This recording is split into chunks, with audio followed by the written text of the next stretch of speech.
We're in the dining room of Central Activity Center where we're about to participate in Brunch and Learn. And my good friend, Miss Pat Harrell here, is an expert at getting guests that our seniors are interested in. So today, I'm really excited about this program, and I know that you are too. You tell me that this is one of the biggest turnouts that you have. Always. Because people are so interested in this topic. So tell us a little bit about what we're going to hear today. We are going to hear active shooter response. And with everything that is going on in our nation, this will be the most appropriate program that we can present, I think, this year. That still falls under the category of health and taking care of yourself. That's right. Well, I know that, you know, because of what's going on in the country, everybody is talking about guns and gun safety and what happens if you're in a public building and someone comes in shooting. So you have brought in an expert today that's going to teach us what to do if that happens. So tell us a little bit about who this expert is. Chance Corbett. And probably everyone in our area knows about Chance. He is at Auburn University and presents this program around the country. So what more could you ask for than to have him come to speak to us here in Phoenix City? Well, I'm looking forward to hearing it. I've heard that it's very, very informative. And we're also going to include some video clips that Chance has brought and a little bit of the questions that the seniors here have at the Central Activity Center. So come join us now as we watch Chance Corbett present this program. I appreciate Pat inviting me to do this again. We've been friends a long time. We were in the Exchange Club years ago. And, you know, obviously this is a topic that we put a lot of effort into and we train a lot of people on. Just to give you the background on it just a little bit, the program that we teach is called Active Shooter Response Training. It's a very generic name because we don't want you to get tied to any kind of acronym or anything. We want to talk about anything that could happen anywhere. I always start off telling the people, my students at Auburn or the employees, anybody else, I always start off by telling them, this is not about where you're at right now. This is about you and the rest of your life. You know, you could be at home, you could be at a business, you could be at school, and things like this could happen. It's how you're going to respond is what's important. My background, I'm the interim executive director for campus safety and security at Auburn University. I've been interim director for 2 years now.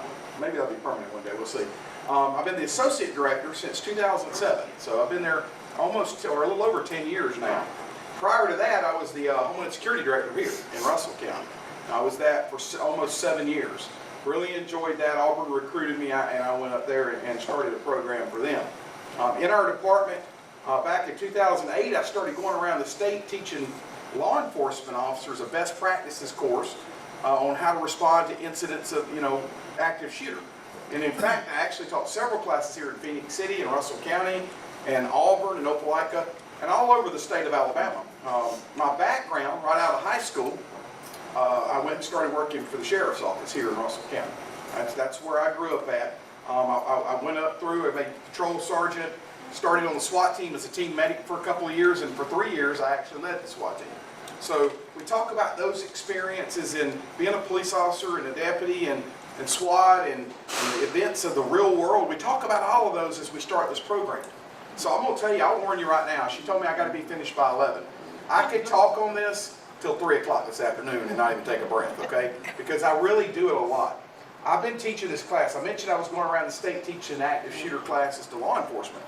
Well, in 2009, I was in a class in Birmingham, and we were at lunch, and I sit there with some other instructors, and I said, you know, we're doing a good thing for the law enforcement, but what are we doing for the students and the employees and the people until law enforcement get there? And there really wasn't a program in the state anywhere that anybody really had. So we went back and I started writing this program. And we called it, we went after a couple of different programs. There was one out there called Alice. I don't know if y'all have ever heard of Alice. It was an active shooter program that was created in Texas by a special forces guy, and his wife was a principal. And it was something to get it out there for K-12 schools. Okay? Alice stood for alert, lockdown, inform, counter, and evacuate. But you know how hard that is to remember, right? And nobody's ever really going to remember, what is Alice? Sometimes I even have to stop for a second as I start going through it. But, you know, obviously you've heard of run, hide, fight, and other things like that. So we started creating our program after the Alice program because run, hide, fight hadn't been created yet. A few years later, they came up with a video out in Houston, Texas, Homeland Security Help Fund. That video was Run, Hide, Fight. I don't know if y'all have ever seen that or not, but it's on YouTube. You ought to watch it. It's a very good video. Alabama was trying to adopt something. And they looked at our program, they looked at Run, Hide, Fight, and because they could send instructors to school for free and we could train our own instructors, we went with Run, Hide, Fight all over the state. Okay? When they created their presentation, their PowerPoint presentation, we gave them ours. And in fact, a lot of the slides and the pictures are the same. So if anybody ever says, well, I took Run, Hide, Fight, you took the same thing. This is the same course, same stuff we do. Now, how often do we teach this? I taught one last night. I taught one on Monday. And I taught one in Orange Beach on Thursday while somebody else was teaching one on campus. So we teach it all the time. By the time this week's over, I would have taught it 4 times already. 3 times on campus and this one off campus. Okay? We believe in it. We think it's good information and the feedback is generally very positive.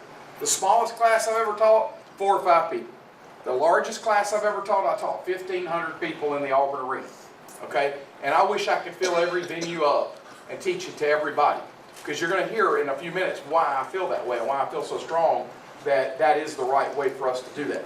So as I start the program off, I want to tell you, I have 2 rules, and I just want y'all to, you don't have to follow them. I guess y'all, a lot of y'all are older than me. If you want to tell me you ain't going to follow them, that's okay.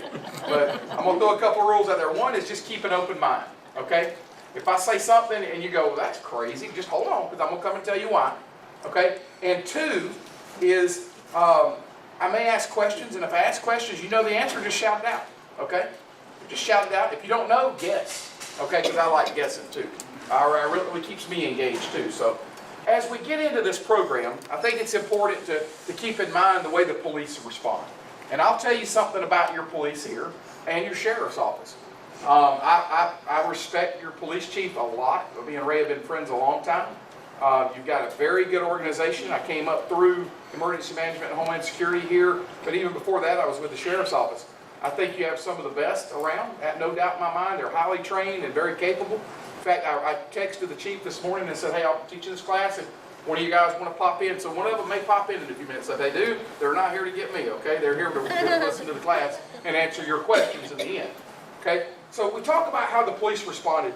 But I always start off the class and talk about back in the 60s when the University of Texas, that tower, where a guy went up in there with a gun. I don't know if y'all know about that, but a guy went up into that on the University of Texas in Austin with a gun and started killing people down below. His mission was to kill as many people as possible before the end of his plan, before somebody stopped him, right? How do you think he was stopped that day? How do you think he stopped shooting that day? What do y'all think? Yeah, somebody shot him. That's a good one. Absolutely. He did die. They surround. Yeah. So typically when I teach this class, people say, and some of y'all may remember this incident actually. You may have seen it or read it in the paper. It's been a long time ago. 66 is a long time. But obviously, most of the people when I ask that question say SWAT team, sniper, TAC team. But in 1966, if you called for the SWAT team, they didn't know what you were talking about because they hadn't invented it yet. The police officers had to deal with it. Do you think in 1966 they were very well trained to deal with that? Probably not. It took them a while to get to the top right, to surround them and take care of that. So today it's a lot different. Okay, a couple of years after that, a guy in California said, we can't train 300 police officers how to do this. Let's train a team of people. And they come up with a SWAT team, Specialized Weapons and Tactics. Okay, they gave them the best training and equipment, and when it's bad, just like when I went to the police academy, when it's bad, they tell you, set up a perimeter, nobody in, nobody out, call the SWAT team. Let's go. Okay, you're in Phoenix City, Alabama right now. And I could say the same thing if I was standing on the campus of Auburn University right now. How long, if you dial 911 and say get a SWAT team here, how long do you think it'd take a SWAT team to get here? 10 minutes. 10 minutes? 30 minutes? Anybody else? If we could get a SWAT team to that door, and I know I'm putting words in the chief's mouth right now, but that's okay, we've talked about it. If we could get a SWAT team to any one of these doors ready to go in 45 minutes, we'd be happy. Why? When nobody needs a full-time SWAT team in Phoenix City, do we? Okay? These guys are on patrol, they're investigations, they may be behind a desk, they may be at the doctor with their kid, and they have to come together and get everything ready and go. So after Columbine, and we saw that the first police officer that made it into that school that day was 45 minutes after the shooting started. everybody was enraged. We can't do this anymore. This has got to stop. In fact, one of the first exercises I ever did on active shooter response was in 2000 at Central High School in Phoenix City, Alabama, where I actually led that exercise, and Phoenix City and Russell County responded to it. It was a great exercise. So this community's been doing it a while, and they're prepared for it, and they've taken that advanced training. So you have officers that are very well trained. But after Columbine, we all said, you know, this has got to change. So what it changed to is what we call active shooter response. So when they get a call, somebody's got a knife or a gun and they're shooting people or whatever, when they get to the door, they're not setting up a perimeter waiting on the SWAT team. They're coming through the door. Okay? Now how long do you think right now if I dialed 911 and said, man with a gun at Central Activity Center, how long do you think the first police officer would take to pull up? How many? I think 5 minutes is too long. You can hear me out, but you're in Phoenix City. I believe you probably, since we've been standing here, a patrol car's gone by us right now. Okay, maybe more than one. There was one in the parking lot. When I pulled in, there was one in the parking lot. That's exactly right. Okay, he left right as I was walking in. But I think 2 or 3 minutes, and if it's 5, we'll say 5. If you're out in the county, maybe 5. Okay, I think they're going to get here fast. And I think when they get here, they're getting out of their car and they're coming through that door. But when they take a step into that door, what's their job? To assess the situation. To assess the situation, get the shooter. We tell everybody their job is to stop the threat. Whatever it is, right? If they walk in the door and the guy throws his hands up, did they stop the threat? Yeah. We tell people all the time, police officers are not trained to kill people. They're trained to stop the threat. Unfortunately, sometimes if a man's got a gun or not, they have to do that. Okay? So it's how they respond is important to you, because I think it's important for you to understand. When they get here, they're coming in the door. They're going to get here fast. So if I'm going to tell you today things you could do for 2 or 3 or 4 minutes to keep yourself safe, that's a little more realistic, ain't it? And that's the way we lead into this course. This course is about options. I want you to think about what would happen if. What would you do if you're at your favorite restaurant and a guy walks in with a gun and starts shooting? What would you do? Have you ever thought about that? Go to the kitchen. He's got a plan. Okay? Out the door. Out the door. Okay, I got it. So I'm going to tell you what I think most people would do. If they've never thought about it, never sat through a class like this, I think most people are going to freeze in panic and they're going to go under their table. Right. And I know you're thinking, that's not me. When bullets start flying and people start screaming and panic sets in, people panic. And if they have not thought about what they're going to do, I'm telling you, a natural reaction, and we all know, is to hide. Okay? I seen it with my 8-year-old little girl when she was 4. She's trying to sneak her way to our bedroom. And I called her. She didn't go jump under the table or jump on it. She just threw her arm up like that. And she was hiding from me. You can't see you, you can't see me, right?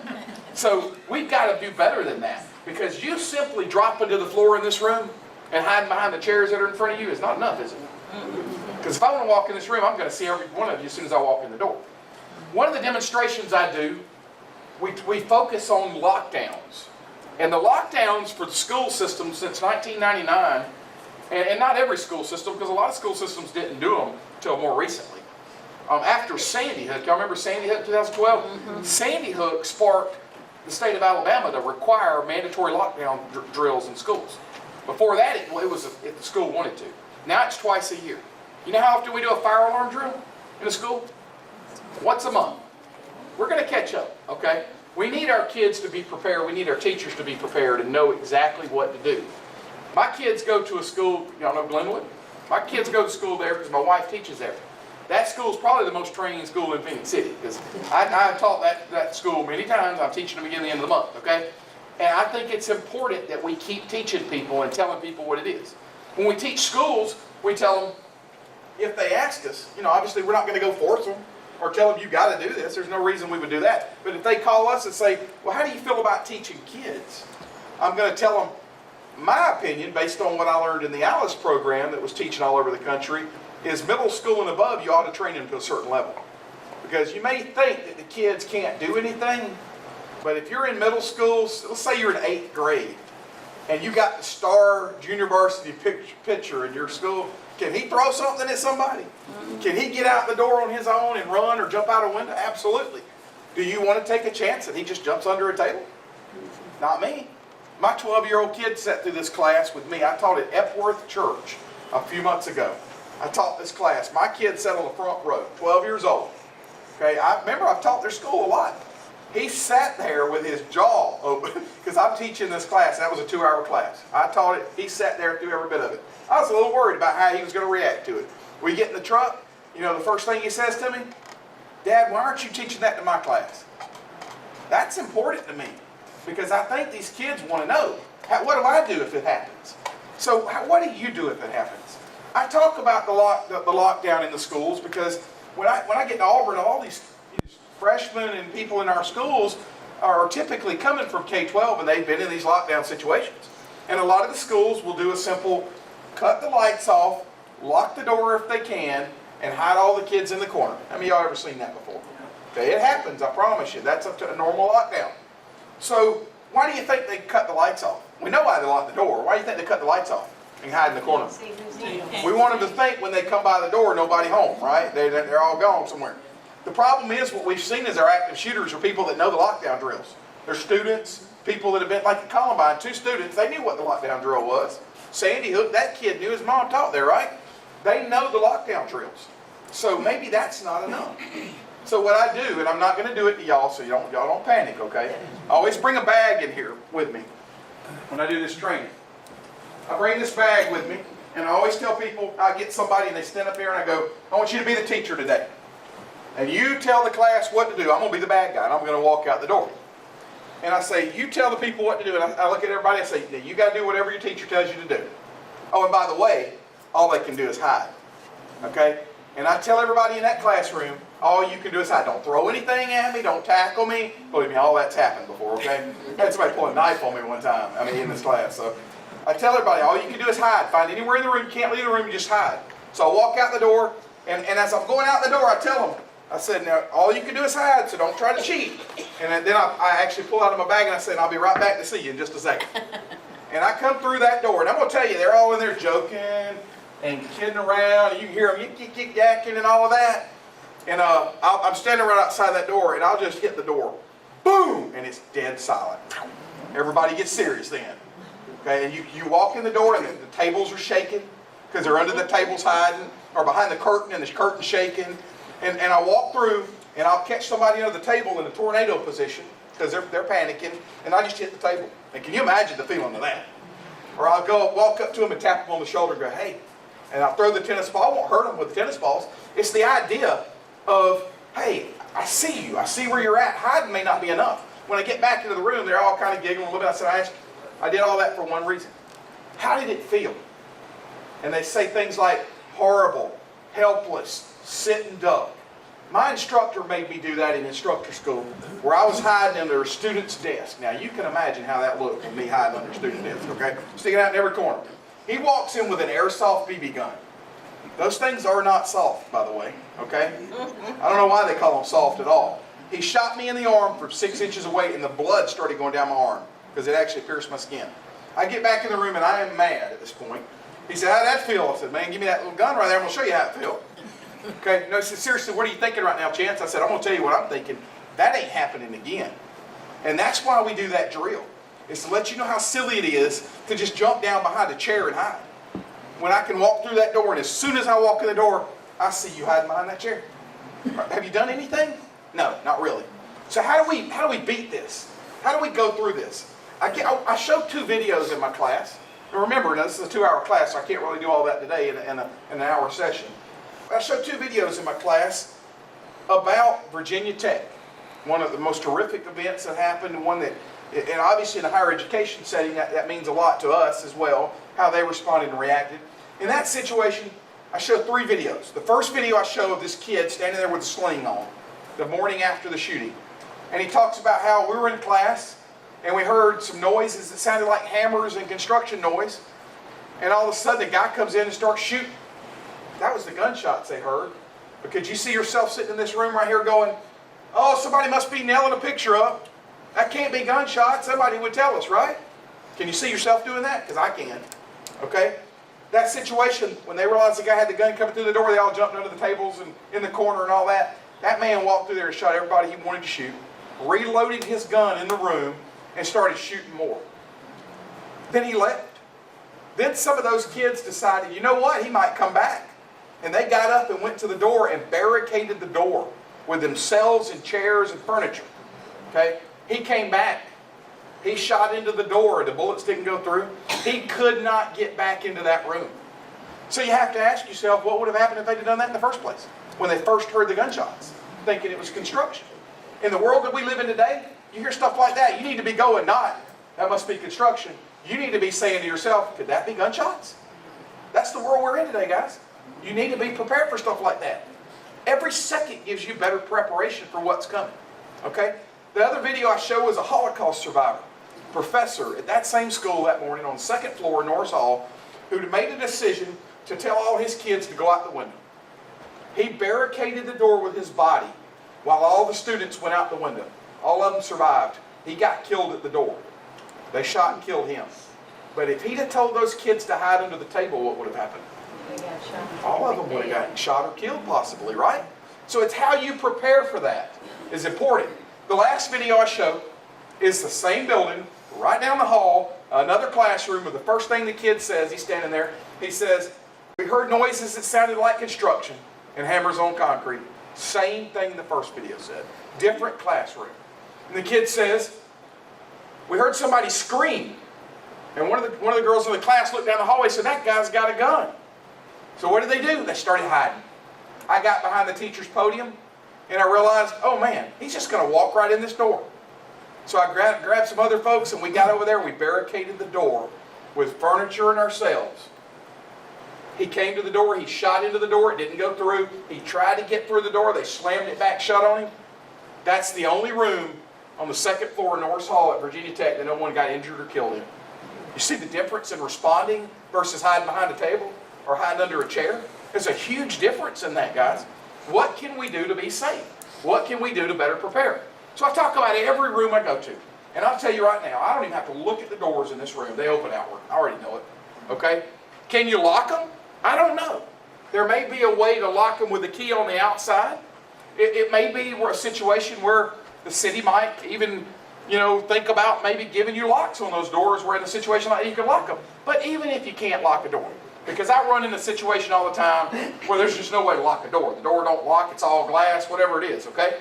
There may be ways to slow the person down and discourage them from coming into your room. Remember what I said.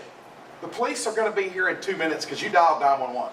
Somebody in this room, don't go, well, somebody in the office, Lisa up there probably did, somebody did.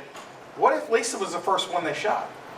And now the guy's in here shooting and you're all assuming if somebody in your area doesn't dial 911, you need to dial 911. The police need to be coming right now, okay? So here come the police, they're 2 minutes away.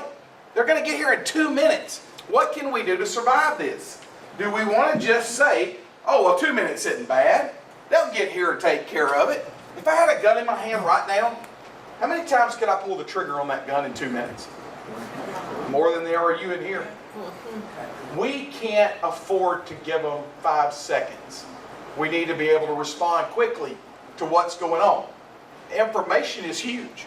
If you're ever in a business or a situation or an entity, I heard an intercom go off a while ago. Somebody made an announcement a while ago. Do you know how big that is? To be able to make an announcement that lock your doors down or the doors are locked, there's a man with a gun being chased by the police out by AutoZone or something like that. That is huge. That gives you information. Now if somebody just says lockdown or you hear gunshots, what do you really know? That this is the only safe place I know right here. And what am I going to do to make it safer? So we talk about all of that. How can we do it? These doors open outward, Chance. There's got to be something else we can do. Is there anything in this room that will move? What about all the tables and furniture, the warming racks back there? Everything you got in this room will move, won't it? Absolutely it will. What if you just simply take everything in this room and start pushing it up against that door? Think about that for a second. Now, I know you're thinking, well, this door right here has got a handle on it, and I know y'all can't see, it's just a lever handle. And there's not really anything we can do to that because the door opens outward, right? But what if you took your belts or extension cords in the room and wrapped it around that handle, took one of those tables and flipped those tables up on its side and tied the other side of the extension cord to that? You couldn't even open the door, y'all. You just prevented somebody from walking into this space. Where that if I wouldn't have told you that, you'd be hiding under a chair going, there ain't nothing I can do because I can't keep the door shut. You've got to think out of the box a little bit. But the other piece of it, let's say that it doesn't even have a handle on it. It's just a door that opens in and out. It's got one of those push things. There's nothing I can do, right, Chance? I disagree. Take the furniture, take the chairs, take these tables, put everything you can up against that door. Stack them so high that you can't even see the door anymore. Because when that guy gets to your door, he thinks the police are on his back right now coming, okay? He's got a minute or two. He's trying to kill as many people as possible. He gets to your door and he tries to get open and it won't open, okay? But then what if it opens outward? He opens it up and this is in front of him. All this junk. He's got a decision to make, don't he? Do I want to go through all of that and have to fight through all of that to get to somebody? Or am I just going to go find another door that nobody's done that to? Which one do you do? I go to the less, it's kind of like water running down the creek, right? It goes to the path of least resistance. Same thing with this guy. He wants to get as many as he can quickly. Plus for you, let's say you did all of that and you're going to be the one in charge today, okay? You get over here and you start talking to people. Now we're getting a plan B. What are we going to do if he comes through that door? He's not going to just walk in, is he? He can't. He's got to fight through all the junk to even get in the door. So it gives you time to get your plan B in action. So I want you to think about it right now. You're sitting in a classroom. Let's say you're sitting over here in the pottery room, one door in, one door out. You're all sitting in there, 20 or 30 of you, whatever, 15 of you, whatever. You're sitting in there, and all of a sudden you hear a boom, sounds like a shotgun went off. And out in the hallway or somewhere. What do you think 20 people in that room are going to do with no training? I'll tell you what I think. I think somebody's going to go look out the door. And I don't blame them. I probably would too. That'd probably be I'm going to go look at what that was. Because I want to get some actionable intelligence now. Find out what's going on. I think some in that room are going to panic and jump under the table. I think some in that room are going to jump up and go, what do we do? But I think the majority of people in that room are going to sit there at that table and their head is going to be on a swivel looking like this. What are they looking for? What are they looking for, y'all? Somebody to do something. Somebody to do something. If you are that one person that took my class and you're in that room and you stand up and go, guys, I know what to do, follow me. How many people are going to follow that person? Everybody in the room. How important is it that I've taught over 30,000 people this class? If one of those people are in that room and stands up and says, hey guys, this is what we need to do, it's going to save people's lives, y'all. It's important that we do more than just hide under a table, okay? So in this situation, I want you to leave this today thinking, I'm the only person that's ever had any training in this in any room you're ever in. Now, if somebody else jumps up and they're doing the same thing, obviously, fall in line. Let's make it teamwork. But if everybody's freezing or jumping under the table, start leaving the room. Guys, get up. We need to barricade that door with those tables and chairs. Stack them as high as you can. I got a picture of Mississippi State last year or the year before where a guy had a gun outside the library. They thought he did. They went into a lockdown. One of the students took a picture of the door after they barricaded it. Y'all, it took me 10 minutes to get through that door. They put tables, podiums, chairs, everything in the room, the teachers put everything against that door. And you know what? It took them 30 seconds to do it. And everybody lives that's in that room because he can't even get in there. Or you can hide under the table, or you can hide behind the curtain and hope he doesn't see you. Okay? The other thing is, I talk to the schools about lockdowns. I encourage this facility, every school, to not use code words. Okay? A lot of them would use code words like code red, superintendent's in the building, bring your red folder, stuff like that to tell the teachers it was lockdown time. The only person you're fooling when you do that as a substitute teacher are the parents or visitors in the building. The kids already know what the code is. Every time you say superintendent, they jump up and get in the corner. Okay? Either that's a bad superintendent or that's a lockdown drill. I don't know which, right? Because they're all hiding. The other thing is we don't want the bad guy that we know he's there. You know what? I won't even know we know. I won't even know we called 911. And I may even on my little announcement say, and by the way, the police are pulling in the parking lot. What does that do to his mindset? Oh crap, I got 30 seconds, I gotta go. And he's out the back door running through the woods like a silly man. Okay? But we're alive. And because we all know what they're telling us. If they come on that intercom right now and said, attention, code green, You may not know what code green is. You're sitting here going, well, that must just be something about lunch. You know, they serving vegetables there or something. You know, I don't know. We've got to be prepared on what we do. Okay? So we talk about no code words, we talk about all that. So we go to the next step. You know, you go into this mode, get all your stuff, lock it down, you get everybody to the center of the room where you can't see through the little windows. People say that you cover the windows. If they can't see you through that window, I don't cover the window. You know why? Because I want them to look through the window and see all that junk they got to come through. He's going to be running, he gets to the door and goes, not this one, and moves on to the next one. Okay? That's the way I say do it. Okay? If you want to cover it, that's fine. You know, when I tell teachers a lot of times they want to cover their windows because they can see in the, I'll tell them get your favorite poster, put it on the wall, but make sure it will fit over that glass when you need it. You grab it off the wall and put it right over the glass. Some teachers will actually cut out the paper on their doors, and they'll cut out the little square on 3 sides, and they'll flip it up with a piece of tape, and when they need to, they grab it and flip it down. Hey, you got to think about it. That's being prepared. Okay? So you're in this situation, you barricade the doors, you got everybody over here to the center where they can't be seen, you got to take charge.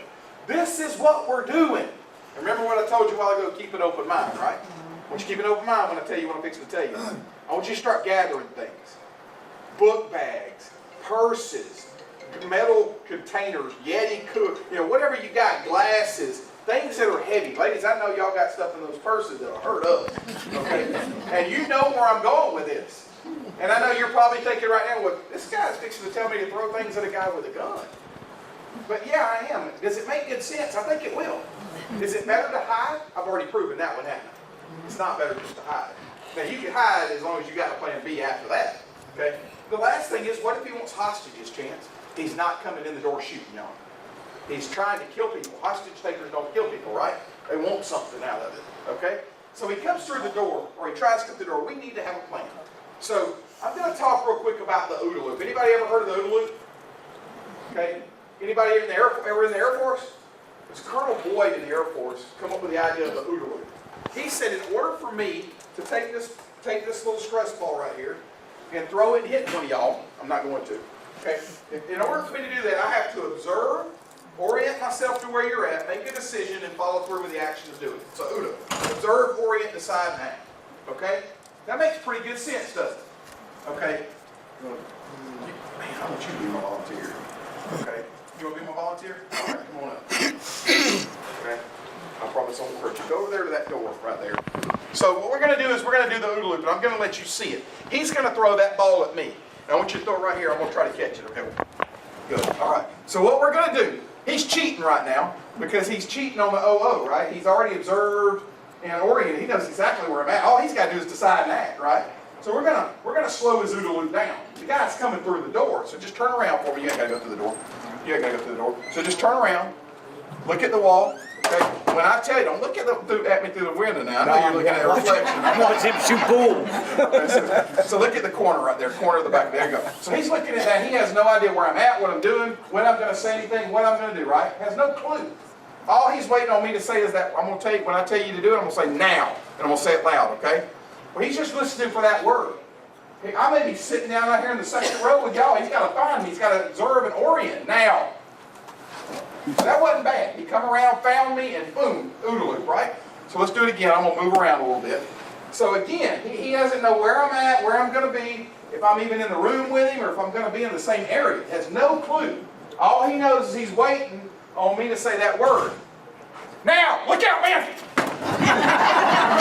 Where'd the ball go? Over there somewhere. Right? Beck almost got hit. You're good. You sit down. So what happened to him right there? You got it. What'd you? You're good. Man, don't do that to me. So what happened to him when he turns around? What happened to you? You moved, so I had to look for You were looking for him. By that time, you saw stuff coming at you, didn't you? And what'd you do? You ducked. Right. You ducked out of the way. So I want you to think all the stuff you gathered in this room. This guy's going to come through the door, and he thinks he's going to find you hiding under the chair. And he comes through the door, and all of you, or somebody's in charge, is going to go, when I start yelling, I want all of you to start yelling and throwing at his head. Now think about that for a second. He comes through the door, take his head off. Everybody starts throwing things at him from behind the tables. I flip this table up on the side, get behind it, and when she yells or he yells, I'm going to come up throwing. Boom, throwing at his head. Okay? But obviously you're going to eventually run out of stuff, right? Y'all ever seen the old Superman movies? The old Superman movie, well, next time you watch it. The old Superman movies, he'll stand there like this, and the guy's got the gun and he's shooting, pow, pow, pow. Bullets are bouncing off of him. The guy runs out of bullets and throws it at Superman's head, he ducks. That's in the movie, I promise you. I show it to my class. Okay? In this situation, nobody's going to let you hit them in the head. So what are we doing? We're taking over. We're trying to make this person disoriented, distracted, not be on target with what he's trying to do. Some of y'all may be going out the door at this point. There's another door. But what we're doing is we're distracting them. So what I tell everybody is get the strongest folks in the room. Get 4 or 5 people. You know, you just dial them out. You, however you want. Okay? There's some ladies in this room that I guarantee you that's pretty strong too. Okay? Get the 5 strongest people you got in the room and get them around it. Put them behind tables, whatever. They're going to throw things too, but they're going to be our attack team. Now, how many of y'all believe right now that anybody in this room can take me to the ground and hold me down effectively right now? How many of y'all believe 5 of you can when I'm like this? Think about that for a second. If you hit me when I'm like this, I'm gone. I'm going down. By yourself hit me. What's important about 5 is we can't just hit him and then walk away, can we? He's got a gun. So we're going to hit him, and the 5 of us are going to hold him down. We used to be on the, when I was on the SWAT team, we'd go into the jail, the big bad guy going, "You come in here, I'm going to whoop everybody's tail." You know, you got that guy. And we'd get there, of course you didn't carry your guns into the jail. We'd get there, and we'd name up. Okay, you're 1, okay, your left arm, left leg, right leg. We'd go through that door and hit that guy. The first guy would hit him like a tackle in football. And he would go to the ground. If he didn't, he got help. Okay, first guy in, boom. The others that came in behind him grabbed an arm. One guy on an arm is pretty good. Another arm, a leg. That's the same thing we train. 1 person on each arm, 1 person on each leg, and 1 holding the head down. You got him, y'all. Yeah. You have got him. The smallest person could hold somebody's head down, can't they? Okay? And people say, "Well, what do? I got him on the ground. Can I hit him?" If the guy's a threat to you, you have the right to defend yourself. Okay? The one thing we're definitely going to do is get that gun out of his hand. How do I do that? Take this chair, beat his arm with it, kick it with your high heels or whatever you got. Make that gun come out of that hand. Okay? The other folks are holding him down. Okay? So we got him down on the ground. Can I tie him up? I said, absolutely. Hey, stitchy cords, clothing. I could take your sweater right there and tie somebody's hands completely up. An extension cord, tablecloths, whatever you got to make it work. I always ask people, now you got the guy, what do you do with the gun? The gun's 2 or 3 feet away on the ground. What do you do with it? Kick it to the corner. But if some of these guns that I've dealt with when I was with the sheriff's office, they were some pretty cheap guns. And if they hit that wall, it's going to go pow! I really don't want to do that. So, but I like your thought, because I get that out a lot in this class, most people. Yeah. So what I get all the time is well, I'm going to unload it. So you got that guy in the classroom who's nervous, who just went through this, he's shaking like a leaf, and he's picking that gun up I don't really want him to do that, okay? The other responses I get, I'll never forget it, I'll tell this story because it's funny, I won't tell what courthouse it was in, Russell County, but the judge had us teach the entire courthouse. This was years ago, not new. And in fact, I told that story and I said, you got him on the ground, tie him up, what do you do with the gun? And the judge's secretary said, I'm going to tell you what I do with the gun. I'd pick it up and shoot him with it. And I said, well, if he's a threat to you, you can defend yourself. But if you got him hogtied, that might not go over well in court. That judge said, it would in my courtroom. And I won't say which judge that was, Judge Johnson. He's retired now, so don't try that, okay? He's a good friend of mine, so I do pick on that a little bit. I tell that story all over the state of Alabama, okay? But the reality of it is, you've got the gun, and you're not going to execute somebody. You've got them hogtied, tied up, and they're not. Now, if the guy's 250 pounds, and he's throwing people off of him, and now you're in danger, by all means, you can defend yourself, okay? But if you got him tied up, or he's knocked out cold, because he hit him pretty hard, we put him down, he's not out cold, what are we going to do with the gun? Well, I have people, the other popular one is, people say, I'm going to hold it on him, okay? And if he moves or starts getting up, I'm going to shoot him. I said, okay, I got it. Hold it right here, okay? Here come the police. What are they going to do when they come through the door? They're going to shoot you. Why are they going to shoot you? I don't look like the bad guy. What does the bad guy look like? Us. And I like your comment about, I'm going to tell him to put the gun down. In fact, I taught this class, and this guy's called, hold up. And he stopped my class. He says, I disagree, man. The police have to yell, police, drop the gun before they shoot you. I said, man, that is Hollywood, is what that is. Okay? Because I'm going to tell you right now, those police officers are professionals. But you know what? They're human beings just like we are. And you call them to say there's a man shooting people in this building. And they come through that door, and when they get through that door, they see somebody holding a gun. What are you? You are the bad guy. Don't put them in that position. Don't put them in a position to make a decision split second like that, whether or not you're the bad guy or the good guy. Plus, if you're sitting here concentrating on this guy right here, and the door's over here, and somebody kicks that door open, what are you going to do? Shoot. And what did you just do to the police? You know, you might shoot them, but they're definitely going to shoot you, because now you're pointing a gun at them. You've got to think beyond this, guys. What are we going to do with the gun? We're going to get it across the room. Get it and secure it. What I tell people at Auburn is secure it under a trash can. Take a trash can, sit on top of the trash can. When the police come through the door, you're all in lockdown, whatever. You got the bad guy. When the police come through the door, do you think this is how it's going to go? Hey, everybody, Phoenix City Police, if y'all will get on the ground, let me see your hands. You think it's going to go like that? No. It's going to go like, get on the ground. Let me see your hand. They're stressed out. They're trying to go home too, guys. They're trying to save you and go home. Okay? They're doing a great job because they've gotten to the room now. So just get on the ground. Don't be that guy. Well, let me tell you what's going on real quick. Because they're going to grab you and put you on the ground. Okay? So just go on and get on the ground. If you're on that trash can, get down and hug it. They're not going to shoot you for hugging the trash can, I promise, okay?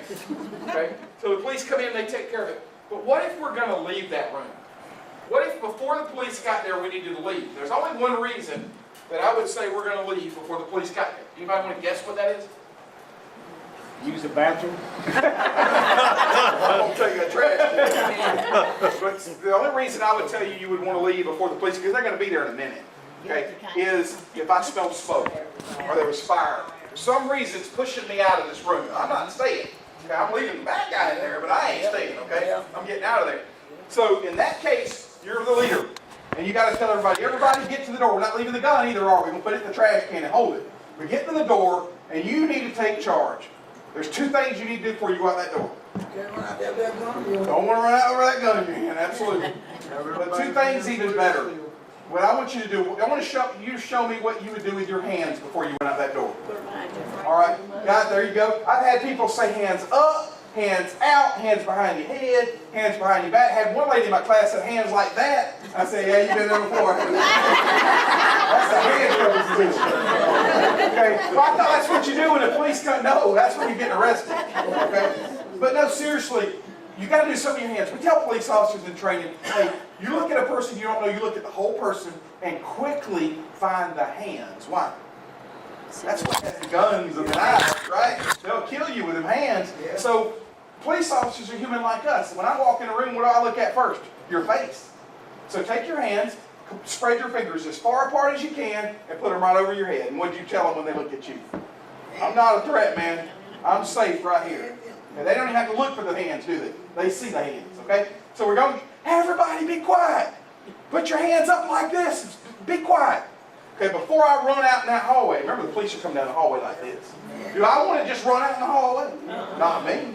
Okay, I don't want to scare them. Okay, so here we're at the door. Everybody get your hands up. And I'm going to yell, we're coming out. What if you hear, police, get on the ground? What do you do? Get on the ground. What if it's not the police? Oh, I trick everybody with that one, y'all. I'm sorry. I trick everybody. So what we still want to get on the ground if it's the police, right? So what we're going to do is hands out. Okay! And that one person in the front, which is you, puts their hands out first, looks around the corner and goes, okay, guys, it's the police. Everybody get down. Because you visually saw that it was the police. Now, what if you go, we're coming out, and you don't hear anything?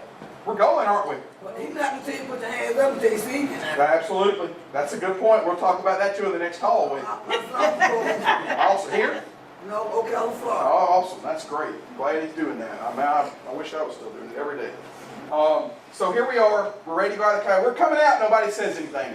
Boom, we're out the door. We tell everybody, don't run. My speed. We're going down the hallway. We're moving fast, but we're not running until we trip and all, right? Person in the back's got a trash can with a gun. We get to the next hallway, same thing. We're coming out, a little faster, we're out the door. Okay, we're headed down the hallway, and here come the police into the hall. What are they gonna say to you? I don't know. I wish I could tell you, because every department trains a little bit different. Yeah. You may have a police officer, a deputy sheriff, a state trooper, a game warden, Columbus police officer, Muskogee County, somebody may be here helping, right? So whatever they say, you do. They may say, get on the ground. Almost every time they're going to say, let me see your hands. Even if you've got them up, they're going to say, let me see your hands. That's training. That's what they do. Okay? If they're really, really into it, they've done a lot of this training, they may say, up against the wall. And then they're going to look away from me, they're going to start patting you down. And then while they're patting you down, they're going, where is he at? How many of them are there? What kind of guns? You know what they're doing there? They're doing two things. They're checking you for weapons, and they're getting intelligence so they can deal with the matter. Very important. Okay? So whatever the police officers tell you to do, you do. Yeah. Okay? Last thing I'll tell you, now the police got there, they took care of the situation. Last thing I'll tell you is the number one question I've got in this class since I started teaching in 09. And that is, we're in lockdown, we've barricaded the door, and we really can't let anybody in. They can't get in. And all of a sudden you hear, police, open the door. What do you do? Well, I don't want to not open the door, it's the police. But can the bad guy say, police, open the door? Yeah, can. So how do you know that's the police? How do you ever figure it out? I'm not gonna open no door. I'm gonna call that the police station. Okay, so y'all are cheating. Okay? Y'all are cheating on Open me. that door. Y'all know that's the first class that's ever said that. And I'm going to tell you why in just a second. Most of the time the responses are slide their badge and ID under the door. Okay? Does anybody right now know what a Phoenix City police officer badge looks like and an ID? You got a lot of copies. Plus, I've got this one in my back pocket, right?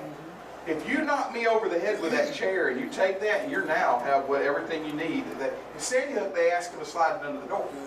And hey, it's a good idea, and that's the most popular response I get. But that's not foolproof. And plus, you don't know it could have been bought on eBay. You know, you don't really know. So, what we started training this one group in our medical clinic, we trained the whole group on one tactic.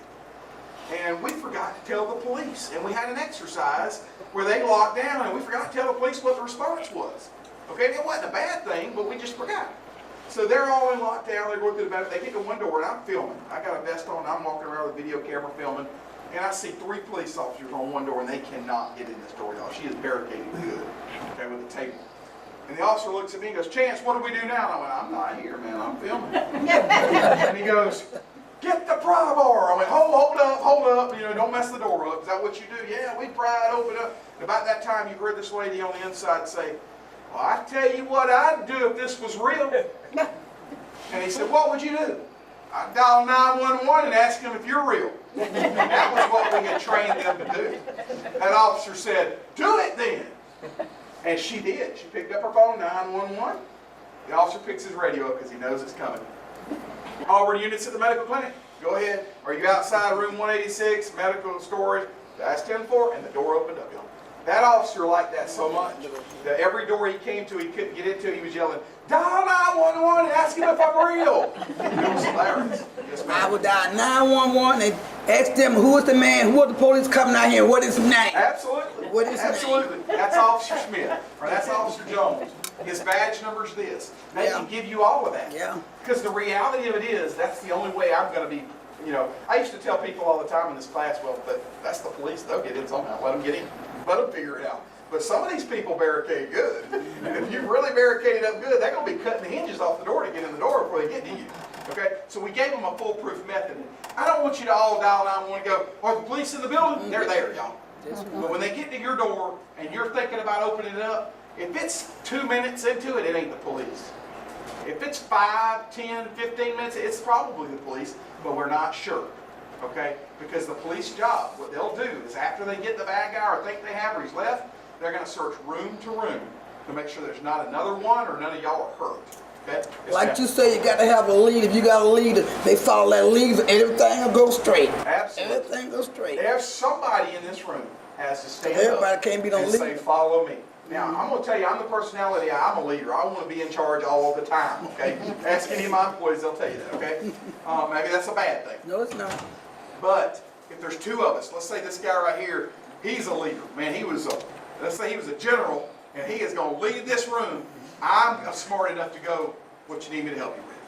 Because we can only have one leader. But you and we need under to get him. together, You and under we need to be on the same page. Now, if he starts going, I want you to climb up through the ceiling and no, I just can't. You know, we gotta be on the same page at least.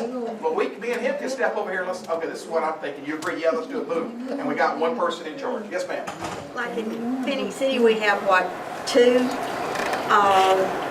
911 operators? That's a good question. Probably In gonna be fact, busy. they actually can forward your calls over to the county if something else is going on, and the county can answer them. But if you're on the phone with 911, they have more ability to answer those lines, more than just 2. So they can put you, I know it sounds crazy, they can put you on hold on 911, but they can do that. This is where I kind of wish the police would stop by and answer those questions. But my sister actually works for 911, so I got a little insight. But I remember I was with the sheriff's office when 911, the enhanced 911 came to this county. I remember well when we used to punch a card, when you would snap a card to get a time stamp on the call when they were en route or whatever, to the point we went to computers and everything was, now it's popping up on the screen and you could populate it. My aunt, Miss Smith over here's got COPD and she's on oxygen. You put all that in the narrative so that the responders knew what they got when they got there. But a good question, in those situations, 911 can be flooded. It absolutely can. If it's flooded and there's no way to know for sure that's a real police officer, I'm staying in my safe spot and they can figure it out. Okay? I'd rather them cut the door off than me open that door thinking it's a police officer and letting the guy with a gun in here with 30 people. That's just my opinion. Those police officers, you know what they're going to do? They're going to bust that window out right there. They're going to rip that blind out. They're going to go, are y'all okay in here? Yeah. Okay, open the door for us. And then you can do it. There's ways to do it. Yes, ma'am. Sad? I've always heard from my youngins and from my husband, if a robber or somebody breaks in your house and they have a gun and you have a gun, you can shoot that person, but always make sure that person's in your house or you'll be charged with murder. That was the way it was for a long time. That law has changed to the point now, if you feel like you're in danger, you can defend yourself. As long as you have a legal right. I'd They used to rather tell go you- before 12 people on the Absolutely. jury than I would. Absolutely. He said go before 12 people on the jury than to take a chance like that. It used to be that they would tell you, if you shoot them outside, drag them inside. You know what I'm saying? That's not the case. If you're sitting in your house, now obviously if the guy's there and he's selling vacuum cleaners, you don't have the right to shoot him through the door because you thought that he might be a bad guy. If the guy is trying to kick your door in, you don't have to wait till he gets inside. Okay? If the guy is busting your window out trying to get in, you don't have to wait till you have the right to defend yourself if you're in danger. So good question. That was always the thing that people told that story for years. But more recently they changed the law to say that you have more rights to defend yourself now. But again, if the guy kicked on your door and you get your shotgun and you bust your window out and you're fixing to shoot him and he's running away, you can't do that because you're not in danger anymore. Okay, that's my opinion. Okay, I'm not a lawyer and I'm not your lawyer. Okay, and I'm not the sheriff and I'm not the police chief. I'm giving you my opinion right now. I don't tell anybody you have the right to shoot anybody. What I say is you have the right to defend yourself. I'm not giving you permission to go shoot somebody by any means. would not have it. Now, Alvin, on the other hand, he probably would. No, I'm just kidding. Yes, ma'am. Yes, but you have to fire a warning shot. I was told that one time. I don't fire warning shots. We are very careful about that. In fact, most police departments and sheriff's offices have policies against warning shots because the bullet has to come down. If you fire in the air, where does the bullet go? It's going to come down somewhere, and there's been documented cases where it come down and killed somebody. Okay, I don't fire a warning shot. If you do decide you are going to fire a warning shot, you fire it into the ground in a safe distance, in a safe area, into a mound of dirt or something. I don't want to because it's too much danger there. You shoot it, hits a rocket, it comes back up and hits you in the head. You know, you don't have protection on. The only time, a gun does a lot. And just having a gun, I've got a gun. The police are on the way. Shout things like that, they're going to take off running. I'm telling you. They don't really want to come in if people are there. Typically, home invasions, they think people are not home. That's the most cases. I saw a sign that said that. I don't do warning shots. Yeah, absolutely. I don't shoot warning shots. I make them count. I've seen that sign. Yes, ma'am. Person Ma'am? who shoots guns in their yard at a target, and there are houses all around, Yep. I'd call the sheriff's office or the police Get there, but department. they were told they couldn't do anything. We were told they could not do anything. They can, in the county, which I know where you live at, so out in the county, No, I'm in the city limits. are you in the city limits? Uh-huh. Wow. Oh, really? Okay. I thought you lived in the county. No, we're in the city limits now. Wow. That's what we're told. You're in the police jurisdiction. You're not in the city limits at all. Oh, okay. You're in the police jurisdiction. Same thing. I mean, close enough. The police department comes out. In the county, outside the city, you have the right to, you can shoot your guns on your property. Okay? But you have to do it in a safe manner. If they're doing it in an unsafe manner, they're like put a target up behind it, your house or your kids or whatever, you could sign a warrant on them for reckless endangerment. Okay? So there is something that can be done. Okay? I would, if you don't get, and I have to be careful how I say this, I think you've got very professional police officers, and they're not going to hopefully let anything dangerous happen. But if you have a problem, just go up the line. If the officer tells you can't do it, call their supervisor and you know, try to get some clarity on it. Okay? They shoot all the time, just about every weekend. They're shooting guns and If everything. it's unsafe, you could sign a police report on them and go sign a warrant on them if you feel like you're in danger. Absolutely. Yes, ma'am. Now, me too, but taking myself, I live by myself, Uh-huh. but I got protection. I always sleep with a light on. Oh, yeah? And the news say sleep with a light on the inside or the outside. So I got a big bright light in my kitchen that just go all over the front by the doors. Sure. It definitely makes people feel like you're home. That's for Yeah, sure. yeah. And Yes, I ma'am. feel very safe. To get back to this subject, Uh-huh. how do you know where to run? You don't know where the shooter is. Right. But you're gonna run out of the building. Nope. That's a good question. I'm glad you asked that. That's the reason I don't call my program Run, Hide, Fight. Because people automatically think the first thing I need to do is run. And that's not the case. The only place that is safe for you is where you are. Because the only place you know is safe. Now, if I'm on the intercom here saying, there's a guy in the back parking lot shooting at people, locked down. If I decide to go out the front door, I had enough information that I made a good conscious decision to do that on my own. If I just tell you locked down, there's a man with a gun, what did that tell you? I don't know where he's at. The only safe place is where I'm at, make it safer. Well, So- you were talking about going, sticking your head out and all that. Yeah. Going out. Well, remember I said that's only if we have to leave. I'm not leaving that room. The only reason I'm leaving that room before the police get there, now if there's smoke in the building and fire, then I'm gonna push. We gotta go. I'm not gonna wait in here on the police and there's fire burning. Now you Okay? stick your head I'm up, gonna not go out. all the way out there. No. Just tip, you can see right there. The only time I'm actually, okay, let me back up to that real quick. We're at the door, we're ready to go, we got our hands up, we're gonna yell, we're coming out, loud. If they say, police, get on the ground, that's when I'm gonna stick my hands out first. They see my hands, and then stick my head just around enough to see it's the police, and then I'm getting on the ground, okay?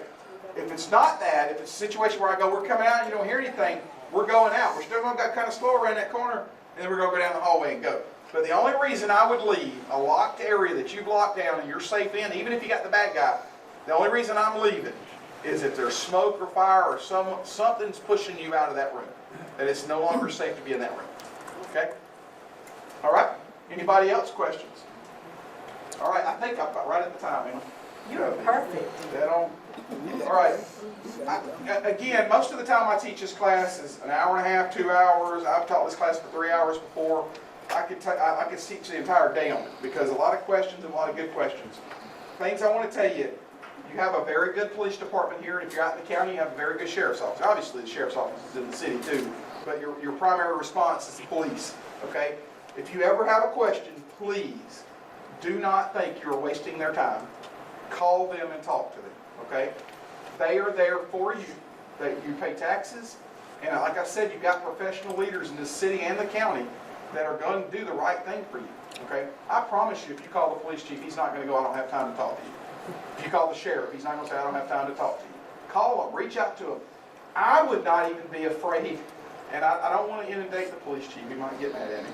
But I would, if you really had real questions about your home or safety and security issues, I guarantee you if you call the police chief or someone at the police department and said, can you just have an officer come by here, I want to ask him some questions about safety, I almost guarantee you that they would send an officer by to talk to you and would walk through your house and help you.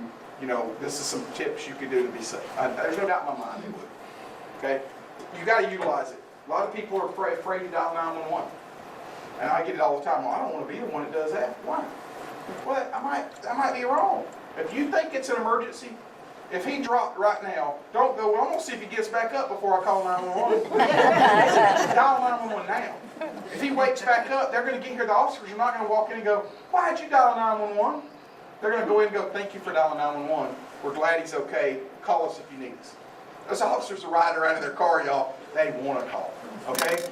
They want you to call them, okay? I've been there. I've been there at nighttime. I went the whole night and didn't get a call. I'm like, man, something's got to be going on, okay? So if you don't be afraid to dial 911 and know that they're here for you, they're professionals. They want to help you. And I promise you, they'd rather come help you than deal with the guy that's sleeping on the park bench or the other issue. They want to come be professional and help you any way they can. Okay? Any other questions? At all? That? Hey. Okay, you're done. You have held us spellbound. I'm good. I'm glad. I enjoy teaching. So. Please give him a hand. Thank you for joining us today on Senior Moments here at the Central Activity Center, where we learned about shooter response. I learned a lot from this, so I'm encouraging you to please share the YouTube video of this with your family and friends. And remember, Senior Moments, where the heart and soul never grow old.